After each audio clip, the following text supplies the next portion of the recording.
Could you explain why, when it comes to ICE agents, there's been this whole big deal about concealing their identity? Law enforcement officials throughout this country don't get the license to do that. They have to walk up to you, they have to identify who they are, they have to make sure it's clear. An ICE agent getting to conceal their identity is not a privilege or a situation that other law enforcement officials have. Why should ICE agents have that? Look, I don't pretend. I don't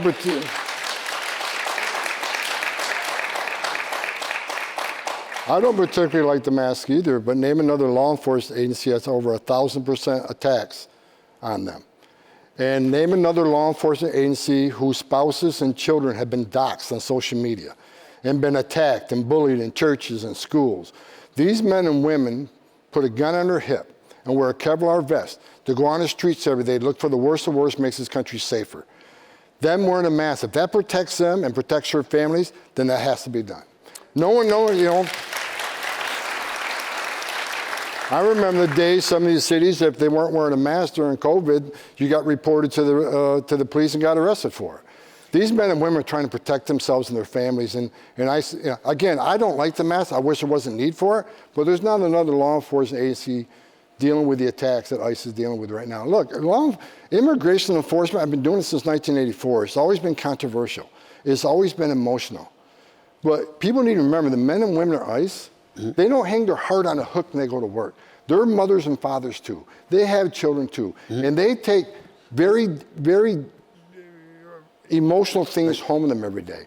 You know, I've done this for over 40 years. I stood in the back of a trailer and 19 dead people who baked to death. I've talked to 9-year-old little girls that were raped multiple times by the cartels. And these men and women take that home every day.